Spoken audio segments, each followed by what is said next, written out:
दोस्तों, आज हम आपको एक अल्लाह वाली नेक औरत का वाकया सुनाने वाले हैं और आपको बताएंगे कि कैसे 3 औरतें कुतिया बन गईं। 3 औरतों के कुतिया बनने के बारे में जानने के लिए आप आज की हमारी इस वीडियो को आखिर तक जरूर देखें और वीडियो को लाइक करने के साथ ही अपने दोस्त अहबाब में जरूर शेयर करें। तो चलिए शुरू करते हैं। दोस्तों, किसी जगह एक अल्लाह वाले थे जिनकी एक ही बहन थी जो किसी दूसरे गांव में रहा करती थी। वो उन्हीं की तरह अल्लाह की इबादत करने वाली नेक खातून थी। अल्लाह वाले कभी उनसे मुलाकात करने के लिए उनके गांव भी चले जाया करते थे। इत्तेफाक से एक बार ऐसा हुआ कि वो अपनी बहन से मिलने के लिए उनके गांव नहीं जा सके। उस अल्लाह वाली औरत के 3 बेटे थे जो कि जवान हो गए थे, तो उसने उनकी शादियां कर दी। इंसान खुद तो अच्छा होता है, लेकिन अक्सर उसका सामना किसी अच्छे इंसान से नहीं होता, और यही उस सास के साथ यानी उस अल्लाह की नेक बंदी के साथ हुआ।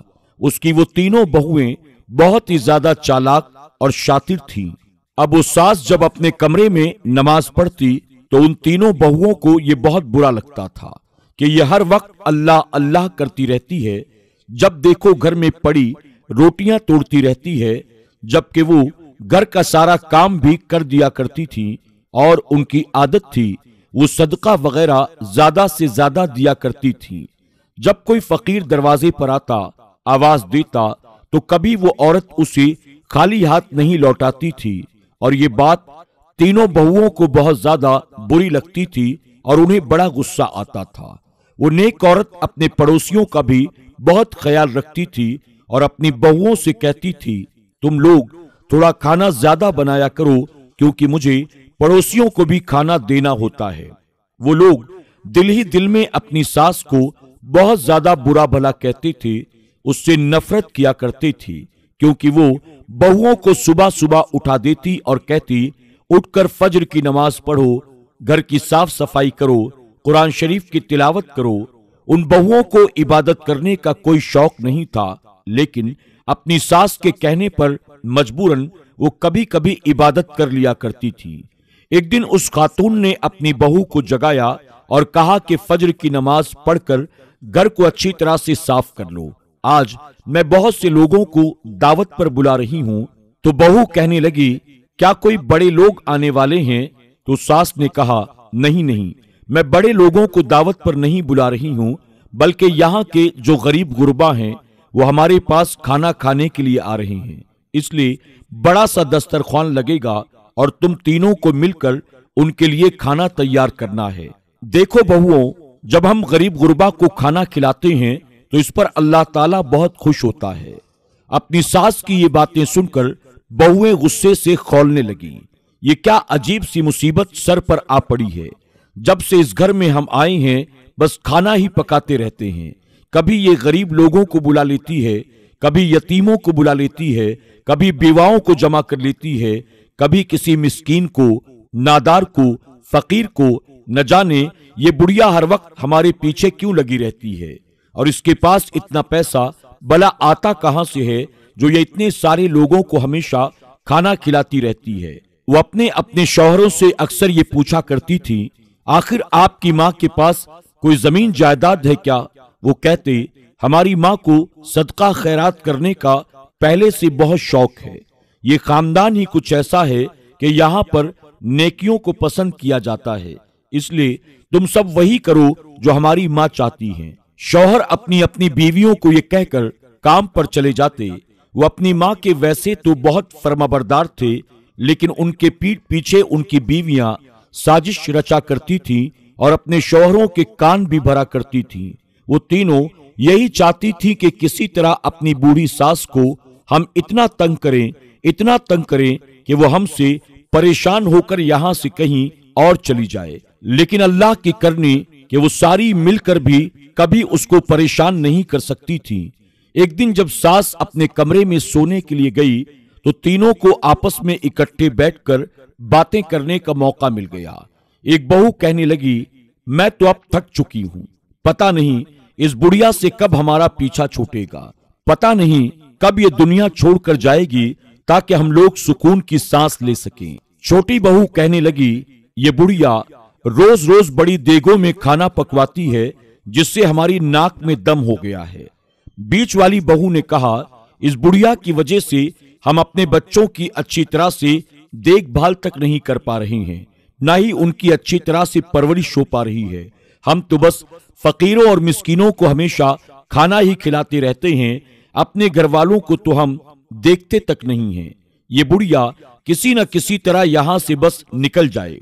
एक दिन की बात है, छोटी बहू ने झूठ मूठ अपने हाथ पर पट्टी बांध ली और शौहर के आने का इंतजार करने लगी। छोटा बेटा जब दिन भर का थका मांदा घर आया तो अपनी बीवी का यह हाल देखकर परेशान हो गया।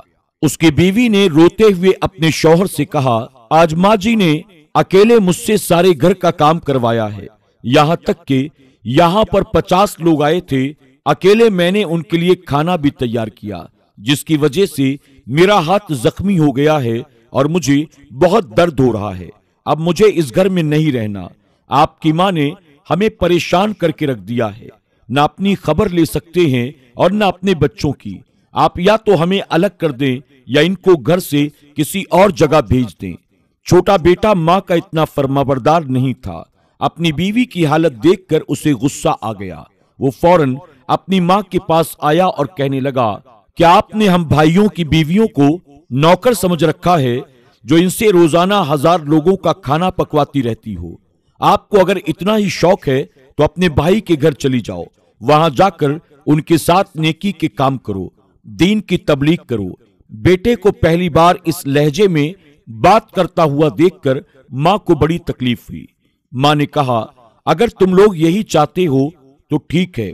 वो कहने लगा, हाँ, हम तीनों भाई यही चाहते हैं, आप अपने भाई के घर चले जाएं। वो कहने लगी, मैं भाई के घर चली जाऊं जबकि तुम मेरे जवान बेटे अभी मौजूद हो, तुम्हारा फर्ज है कि तुम मेरी खिदमत करो। छोटा बेटा बोला, हमें कोई मसला नहीं है, हम तो आपकी खिदमत कर ही रहे हैं और खिदमत करने के लिए तैयार भी हैं, लेकिन आप तो हमारी बीवियों को यहाँ की खादिमा समझती हैं, इसलिए अब हम आपसे परेशान हो चुके हैं। या तो ये घर छोड़कर चली जाएंगी या तो आप यहाँ से कहीं चले जाइए। अपने छोटे बेटे की जबान से ये बातें सुनने के बाद माँ ने अपने बड़े बेटों की तरफ देखा। वो भी अपनी बीवियों की तरफदारी कर रहे थे, उनकी ही जुबान बोल रहे थे। माँ ने जब देखा तो उसे बड़ी तकलीफ हुई। उसने कहा, ठीक है बेटा, अगर तुम सब यही चाहते हो तो मैं यहाँ से चली जाती हूँ, क्योंकि मैं तुम लोगों को तकलीफ में नहीं देख सकती हूँ। उन्हें ये खबर भी नहीं थी कि उनकी माँ कहाँ जा रही है। उनके जहन में बस यही बात थी कि वो अपने भाई के घर जाएगी और कहाँ जा सकती है। माँ ने अपने कुछ जोड़े लिए और घर से चुपचाप निकल गई। वो कहाँ जा रही थी किसी को कुछ भी खबर नहीं थी। वो अपने भाई के पास नहीं जाना चाहती थी, क्योंकि बिला वजह भाईजान को परेशान करना ये सही नहीं था। वैसे ही दीन के कामों में वो हर वक्त मसरूफ रहते हैं। वो बहन अपने भाई पर बोझ नहीं बनना चाहती थी। वो चलती चली जा रही थी। रास्ते में एक खूबसूरत सा नौजवान नजर आया, जो कि उस खातून की तरफ बढ़ा चला आ रहा था। नौजवान ने करीब आकर कहा, माँ जी, आप अकेली क्या कहीं जा रही हैं? तो खातून कहने लगी, कहीं नहीं बेटा, मैं तो बस मंजिल की तलाश में हूं, इसलिए सफर पर निकल पड़ी हूं। उसने कहा, लगता है आप अकेली हैं, आपका कोई भी नहीं। वो खामोश हो गई। लड़का कहने लगा, कोई बात नहीं, यहाँ करीब ही मेरा एक छोटा सा मकान है जहां मैं अकेले रहता हूं, आप आइए, वहां आप मेरे साथ रहिए। वो खूबसूरत सा लड़का बूढ़ी औरत को लेकर अपने घर की तरफ बढ़ गया। घर बहुत ही छोटा लेकिन सुकून वाला था, जो जंगल के बीचों बीच बना हुआ था। उस घर के सामने एक साफ शफाफ नदी भी बह रही थी। बूढ़ी माँ ने कहा, बेटा, तुम तो बहुत अच्छी जगह पर रहते हो, क्या तुम्हारा इस दुनिया में कोई भी नहीं?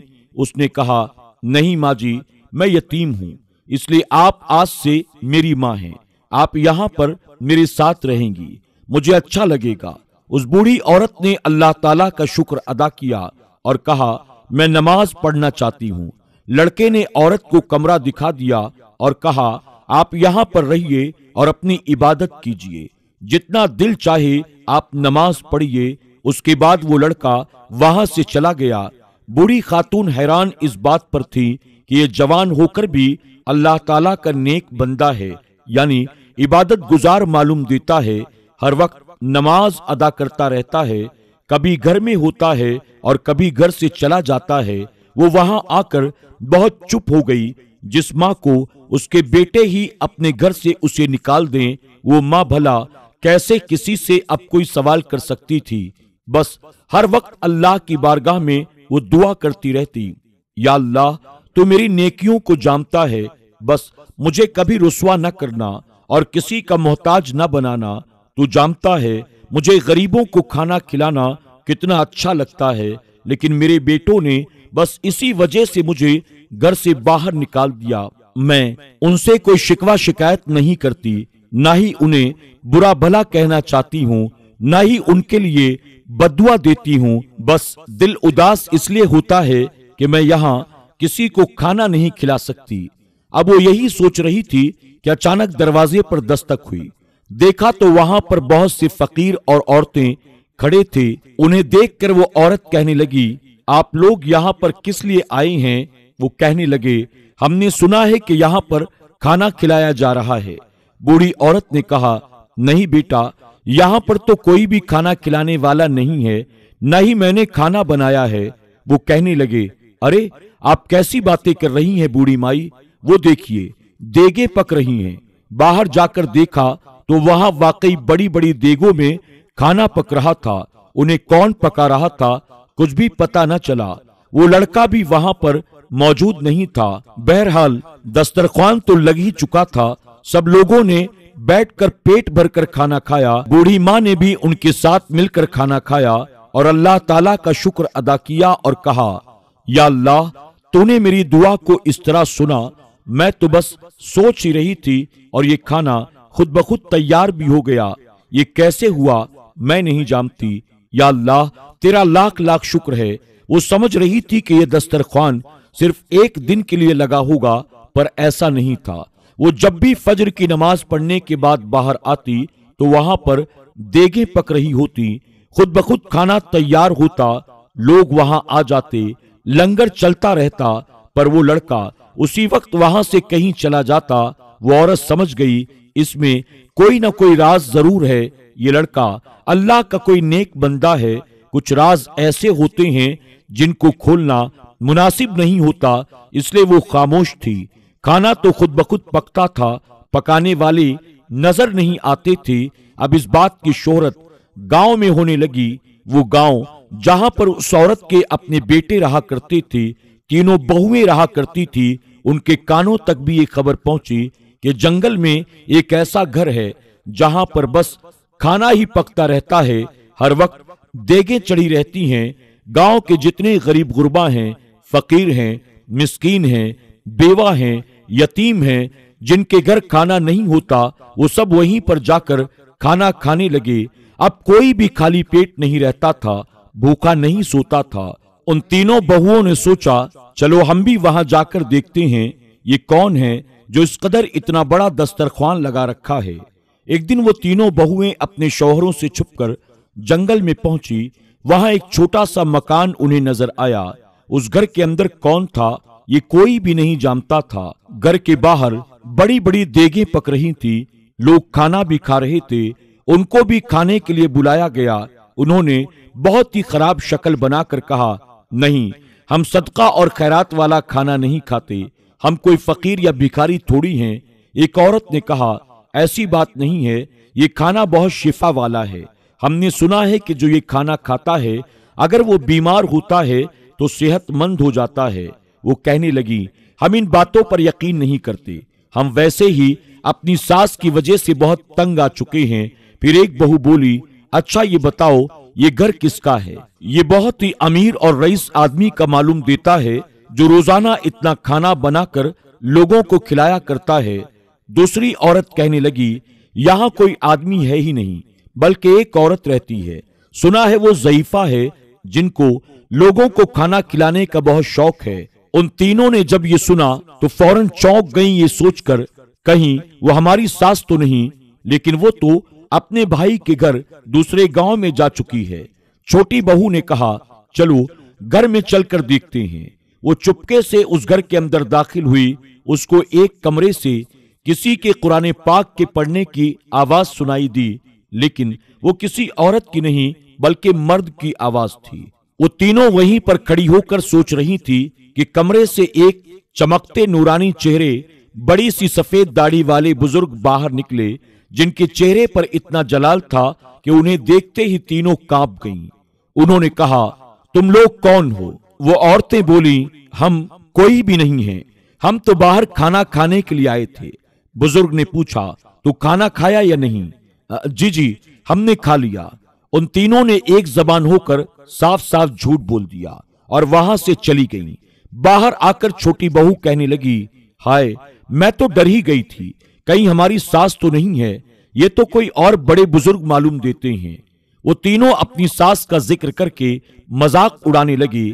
उस बुढ़िया ने तो हमें इतना परेशान कर दिया था कि बस हमेशा वही जहन पर सवार रहती है, अच्छा है वो हमें नहीं मिली और खाना भी हमने नहीं खाया, न जाने कौन सा सदके और खैरात वाला खाना हो। वो तीनों इसी तरह बस जुबानी और गुस्ताखी कर रही थी। एक बहू अचानक चीख पड़ी, अरे मुझे क्या हो रहा है? दोनों बहुओं ने मुड़कर उसे देखा तो उसका चेहरा बदल रहा था। उन दोनों बहुओं को भी अपने अंदर बदलाव महसूस होने लगा और फिर देखते ही देखते वो तीनों कुतिया की शक्ल में बदल गईं।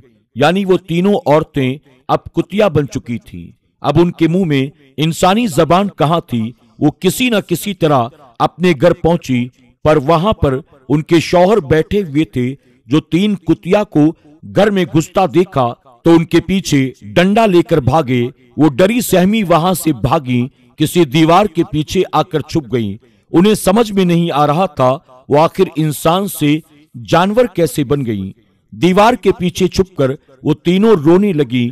शौहरों की आवाज आने लगी। एक शौहर कह रहा था, न जाने हमारी बीवियां कहां चली गईं, उनकी कोई खबर भी नहीं है, हर जगह तलाश कर लिया, आखिर हमें बताकर क्यों नहीं जाती हैं? अगर वो तीनों उनके सामने आती तो फिर से वो तीनों मिलकर उन्हें मारने और भगाने में लग जाते, इसलिए वो मजबूरन उनके सामने नहीं आ सकती थी। इंसान से एक जानवर बनते हुए उनको महसूस हो रहा था कि इंसान को अल्लाह ताला ने क्या दर्जा अता किया है और हम कद्र नहीं करते बल्कि नाशुक्री करते हैं। यहाँ पर तीनों बेटे परेशान थे। अपनी माँ की तो उनको कोई फिक्र नहीं थी, लेकिन बीवियों की जरूर फिक्र थी। आखिर वो तीनों कहाँ चली गईं? दिन गुजरते रहे, लेकिन उनको तलाश करने पर भी अपनी बीवियां कहीं भी नजर नहीं आ रही थी, जबकि तीनों की बीवियां वहीं पर खड़ी रहती थीं, भूखी रहती, पर वो भगा दी जाती।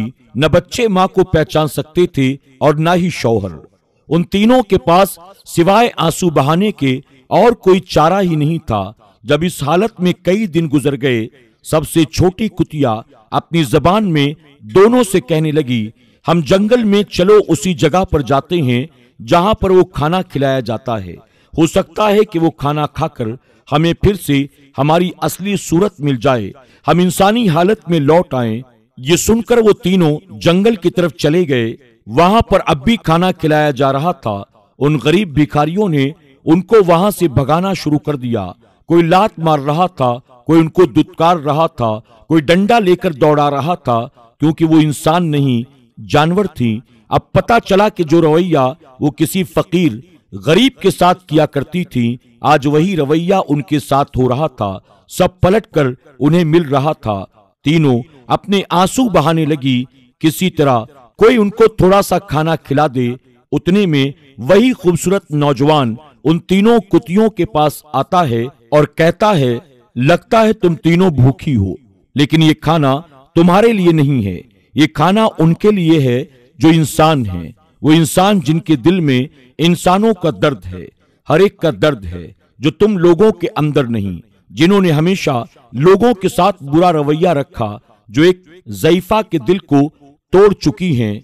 वो तो वैसे ही अपनी उस हालत से परेशान थी, अब न समझने की कैफियत में उस नौजवान को देख रही थी। नौजवान ने कहा, मुझे पता है तुम लोग कभी इंसान थी और ये तुम्हारी शक्लें तुम्हारी अपनी हरकतों की वजह से बिगड़ी हैं। चलो मेरे साथ चलो। उन तीनों को पकड़कर वो घर के अंदर लाता है। वहां पर वही बड़े बुजुर्ग यानी अल्लाह वाले मौजूद थे। वो मुस्कुराए और कहने लगे, अगर तुम तीनों उस दिन अकड़बाजी न करती और ये खाना खा लेती तो यकीनन तुम्हारा ये हाल ना होता। लेकिन तुम क्यों वो खाना खाती? वो तो गरीबों और मिस्कीनों का खाना था। तुम लोग तो भिखारियों के साथ बैठना भी पसंद नहीं करते, और जो अल्लाह की नेक बंदी उनको खाना खिलाया करती थी, तुमने उसको अपने घर से बाहर निकाल दिया। वो तीनों जानवर बनी क्या कहती, बस अल्लाह वाले की बातें सुनकर आंसू बहाती चली जा रही थी। अल्लाह वाले ने कहा, अल्लाह के हुक्म से तुम इंसानों की तरह बोलने लग जाओ और कहो अपने जुर्म के बारे में। अल्लाह पाक के हुक्म से वो जानवर इंसान की तरह बोलने लगे। छोटी बहू ने कहा, हम मानते हैं हमने हमेशा गुरूर किया, तकब्बुर किया और एक बूढ़ी माँ का हमने दिल दुखाया। हमने उससे नफरत की, हम उससे हसद की आग में जलते थे। लेकिन आप कौन हैं और आपको ये सारी बातें कैसे पता हैं? अल्लाह वाले ने कहा, वो बूढ़ी माँ जिसका तुमने दिल दुखाकर उसे घर से बाहर निकाल दिया, उसके बेटों को उसके खिलाफ वरगलाया, वो कोई और नहीं बल्कि मेरी बहन है। वो औरतें बोली, क्या वो आपके पास नहीं गई थी? बुजुर्ग बोले, नहीं, वो मेरे पास नहीं आती, वो आ ही नहीं सकती थी। वो खुदा तरस औरत, खुददार औरत थी। वो हरगिज बर्दाश्त नहीं कर सकती थी कि उसका भाई उसे पाले। तुम नहीं जानती कि मेरी बहन के पास मैंने अपना खास आदमी भेजा हुआ था जो तुम लोगों को नजर ही नहीं आता था, और जब मेरी बहन मुश्किल में आई तो इसने ही मेरी बहन को इस घर में ठहराया। मुझे अपने इल्म के जरिए पता चल गया था कि तुम लोगों ने बेइज्जत करके मेरी बहन को यानी अपनी बूढ़ी माँ को घर से बाहर निकाल दिया है, इसलिए मैंने अपने एक खादिम को अपनी बहन की खिदमत के लिए लगा रखा था। तुम लोग सोचती हो ना कि मेरी बहन इतने लोगों को खाना कैसे खिला देती है? उसके पास कौन सी जायदादें हैं? इसके पास कुछ भी नहीं था, लेकिन ये भी अल्लाह का करम है कि उसकी अता से ये सब कुछ हो रहा था। क्योंकि जब कोई नेक बंदा अल्लाह ताला की राह में एक पैसा खर्च करता है, अल्लाह ताला उसे 10 गुना ज्यादा अता फरमाता है। हम बेशक दूसरे गांव में रहते थे, लेकिन हमारी नजर अपनी बहन पर थी, इसलिए हमने सोचा कि हमारी बहन को तुम लोगों ने दर्द दिया है तो हम खुद यहाँ चलकर आए। लेकिन ये जो तुम्हारा हाल बना है, ये सब अल्लाह ताला की तरफ से है, इसमें किसी की कोई बद्दुआ शामिल नहीं है। अगर तुम उस दिन वो खाना खा लेती तो तुम ये जानवर न बनती, पर तुमने गुरूर और तकब्बुर किया और गुरूर की सजा तुमको बहुत ही भयानक मिली है। अल्लाह वाले की बात सुनकर वो दहाड़े मार मार कर रोने लगी और कहा, हमें माफ कर दीजिए, हमें माफ कर दीजिए, हमें माजी से एक बार मिला दीजिए, हम उनसे माफी मांगना चाहते हैं। बेशक जिंदगी भर हम इंसान ना भी बने, इस बीच हमें एहसास हो गया है कि इंसान को अल्लाह पाक ने जो मर्तबा दिया है उस पर अगर वो गुरूर कर ले तो वो किस जगह जाकर गिरता है, और वही हाल हमारा भी हुआ है। न हमारा शौहर हमें पहचानता है, न हमें बच्चे पहचानते हैं, हमको घर में भी कोई नहीं रहने देता। हम अब तो न घर के रहे न घाट के, इसलिए एक बार हमें माजी से मिला दीजिए, हम उनसे माफी मांगना चाहते हैं। अल्लाह वाले की पुरजलाल आंखों में वो देख नहीं पा रही थी। फिर उन्होंने कहा, ऐ नौजवान, जाओ और जाकर हमारी बहन को बुला कर लाओ। उनकी वालिदा को बुलाकर लाया गया, जिनकी आंखों में ढेरों आंसू थे। वो तीनों कहने लगी, माँ जी, हमें माफ कर दीजिए, हमें माफ कर दीजिए, हमसे बहुत बड़ी गलती हो गई। ये कहकर वो तीनों उनके कदमों से लिपट गए। वो अल्लाह वाली खातून थी, किसी को माफ करना ना माफ करना तो अल्लाह ताला का काम है। वो कहने लगी, बहुओं, मैंने तुमसे कोई नाराजगी जाहिर नहीं की थी, न ही मैंने तुमसे कोई गिला शिकवा किया, न ही मैंने कभी तुम लोगों के लिए कोई बद्दुआ की, न कभी मैंने तुम्हें कोसा। सदका और खैरात तो बुरी बलाओं से बचाता है, बुरी मौत को टाल देता है, बड़ी बड़ी बीमारियों से बचाता है, मैं तो इसलिए ज्यादा से ज्यादा खैरात कर रही थी ताकि मेरे बच्चे इन आफात से बच जाएं, लेकिन तुम लोगों ने मुझे ही घर से बाहर निकाल दिया। मेरे रब ने मुझे भी बेसहारा न छोड़ा, इसलिए मेरा दिल बिल्कुल साफ है। मेरे दिल में तुम्हारे लिए कोई बुराई नहीं है। एक बहू कहने लगी, माँ जी, आपने हमें माफ किया कि नहीं किया? आप कितने बड़े दिल की मालिक हैं। अब हम यहाँ से चलते हैं। हम उम्र भर इसी शक्ल में रहेंगे, क्योंकि यही हमारी सजा है। ये कहती हुई वो रोती हुई वहां से जाने लगी तो उन्होंने कहा, नहीं, इस हालत में तुम लोग यहाँ से नहीं जाओगी, बल्कि तुम लोगों को बहुत शर्मिंदगी है और मुझे तुम लोगों को जानवर बना देखकर अच्छा नहीं लगता है। उन्होंने अपने भाई यानी अल्लाह वाले की तरफ देखा और कहने लगी, भाईजान, इनके हक में दुआ कीजिए ना, अल्लाह ताला इन्हें माफ फरमा दे। बुजुर्ग कहने लगे, इन तीनों से कहो कि जाएं, अपने शौहरों को बुलाकर यहाँ लाएं। वो तीनों अल्लाह वाले के हुक्म पर अपने शौहरों को बुलाने के लिए चली गईं। पहले तो उनके शौहरों ने उनको वहां से मारकर भगाना चाहा, लेकिन जब वो तीनों बोल पड़ी तो उनको यकीन आ गया कि ये उनकी बीवियां हैं, और फिर उनके कहने पर वो तीनों उस घर में आ गए जहां पर उनकी माँ मौजूद थी। उनके मामू जान मौजूद थे। माँ को देखकर वो तीनों बेटे बहुत ज्यादा शर्मिंदा हुए। मामू जान ने कहा, तुम लोग बेटे होने का फर्ज भूल गए, एक बूढ़ी माँ को घर से निकाल दिया। तुम कौन सा अच्छा काम कर रहे थे? फिर तुम्हारी बीवियों को सजा तो भुगतनी ही थी। बुरा तो तुम्हारे साथ भी हो जाता, लेकिन तुम्हारी माँ के दिए हुए सदके ने तुम तीनों को बचा लिया और तुम्हारी बीवियां न बच सकी। अब तुम लोग क्या चाहते हो? बेटों ने कहा, माँ से माफी मांगना चाहते हैं। माँ ने कहा, बेटा, माफ तो मैंने तुम्हें पहले ही कर दिया था। भाईजान, अब आप भी इन्हें माफ कर दीजिए और इनके लिए दुआ कीजिए। अल्लाह वाले ने अल्लाह ताला के हुजूर दुआ करनी शुरू कर दी, या अल्लाह, इनकी बिगड़ी शक्लें इनकी अपनी वजह से हैं, यही इसके जिम्मेदार हैं। ये खुद अपने आप पर जुल्म कर रही हैं। बेशक इंसान जालिम है, अपने ऊपर खुद जुल्म करता है, पर मौला तू माफ करने वाला मेहरबान है। एक माँ के सदके खैरात के तुफैल तो इसकी बहुओं को फिर से इंसानी शक्ल में ले आ। अल्लाह वाले की दुआ कबूल हुई। वो तीनों फिर से कुतिया से इंसान बन गईं। वो सास कहने लगी, बेटियों, मैंने तुमको हमेशा अपनी बेटी समझा, लेकिन तुम लोगों ने मुझे अपनी माँ नहीं समझा। क्या अब भी तुम मुझे माँ कहती हो या नहीं कहती? वो कहने लगी, माँ जी, आप ही हमारी माँ हैं। हम सच्चे दिल से आपसे राजी हैं, बस आप भी हमसे राजी हो जाएं। चलें, आप हमारे साथ घर चलें। वो आपका घर है जिसको आपने बसाया है। आप ही के दम पर वहां रौनक है। अब हम सब मिलकर पूरे गांव को खाना खिलाएंगे। अल्लाह वाले ने खुश होकर वो देगें तोहफे के तौर पर अपनी बहन को दे दी, जिसमें जब भी खाना पकता कभी भी वो खाना खत्म नहीं होता था। बेशक नेक अमल आपको हर तरह की मुसीबत तो बला से बचा लेते हैं।